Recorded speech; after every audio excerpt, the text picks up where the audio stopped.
உணவு பிரியர்களுக்கு வணக்கம் and welcome to cooking Parvathamalai. இன்றைக்கி வீட்டில் இருந்தபடியே குக்கரில் எப்படி வெஜிடபிள் பிரியாணி செய்யுதுன்னு பார்க்க போகிறோம். வெஜிடபிள் பிரியாணி இதை செய்கிறதுக்கு ஃபஸ்ட்டு ஒரு குக்கர் எடுத்து ஸ்டவ்வில் வச்சுக்கலாம். இப்போ நாங்கள் ஸ்டவ்வில் தான் செய்ய போகிறோம். தேவையான அளவு எண்ணெய் ஊற்றிட்டு இப்போது பட்டை போட்டுக்கலாம். பிரியாணி பட்டை, லவங்க பட்டை சொல்லுவாங்க. அதுக்கப்புறமா நம்ம நறுக்கி வச்சுக்கிற வெங்காயத்தை போட்டுக்கலாம். வெங்காயம் நல்லா வதங்குற வரைக்கும் காத்திருக்கணும். அதுக்கப்புறமா அப்படியே தக்காளி போட்டுக்கலாம்.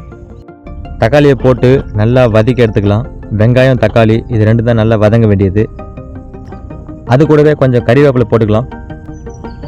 அதுக்கப்புறமா பூண்டு தனியாக நசுக்கி வச்சுக்கிறோம். அந்த நசுக்கி வச்ச பூண்டையும் இப்போ கலந்துக்கலாம். பூண்டு போட்டால் வாசனையாக இருக்கும். நாங்கள் பூண்டு மட்டும் தான் போடுறோம், இஞ்சி போடல. அதனால் பூண்டு மட்டும் தனியாக நசுக்கி எடுத்து போட்டுக்கலாம். இப்போ 4 போட்டிருக்கோம். வெங்காயம் தக்காளி பூண்டு கறிவேப்பிலை இதெல்லாம் போட்டிருக்கோம். இதெல்லாம் போட்டு நல்லா வதக்கி எடுத்துக்கலாம்.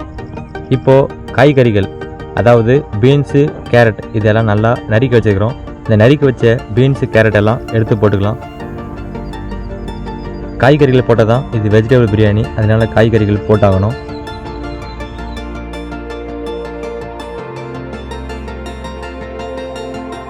இப்போ அதுக்கப்புறமா சோயாபீன்ஸ் போட்டுக்கலாம். சோயாபீன்ஸ் உங்களுக்கு கேள்விப்பட்டிருப்பீங்க, இந்த குஸ்காலாம் போடுவாங்கள்ல, வெஜிடபிள் பிரியாணிலாம் போடுறதுக்கு தான் இந்த சோயாபீன்ஸ் போட்டுக்கலாம். நமக்கு தேவையான அளவு சோயாபீன்ஸ் போட்டுட்டு அதுக்கப்புறம் நல்லா வதக்கி எடுத்துக்கலாம்.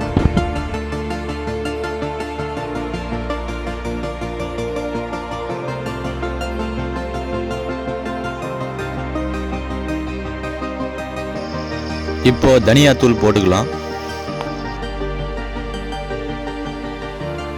அதுக்கப்புறம் கரம் மசாலா தூள் போட்டுக்கலாம்.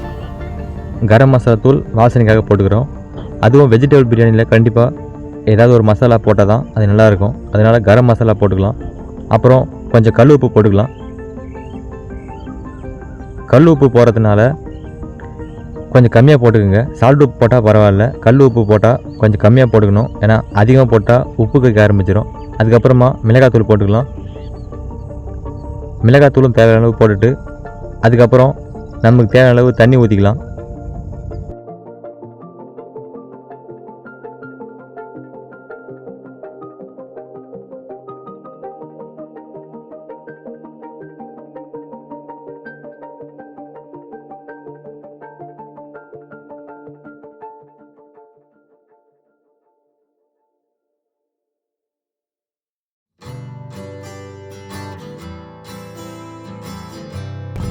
இப்போ அதுக்கப்புறம் கொஞ்சம் மஞ்சத்தூள் போட்டுக்கலாம்.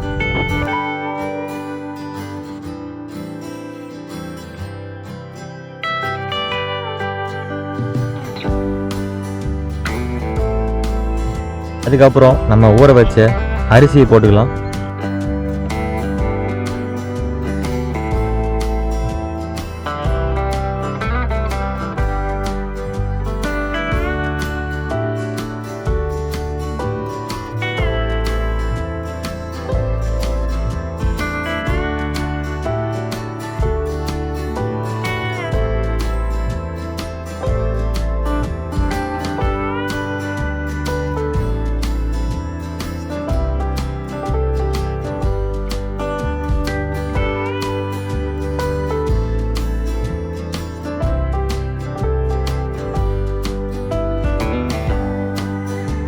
இப்போ எல்லாம் முடிச்சதுக்கப்புறமா குக்கரை இறுக்கமாக மூடிட்டு ஒரு 10 நிமிஷம் நல்லா வேக விடலாம். குக்கரில் வெந்து போயிடுச்சான்னு கண்டுபிடிக்கிறதுக்காக 3 விசில் வந்ததுக்கப்புறம் இறக்கி வச்சுக்கலாம். இப்போது 3 விசில் வந்துருச்சு. ஸ்டவ்வில் இருந்து பிரியாணியை இறக்கி வச்சிடலாம். இப்போ நம்முடைய வெஜிடபிள் பிரியாணி ரெடி ஆயிடுச்சு. வாங்க சாப்பிட்லாம்.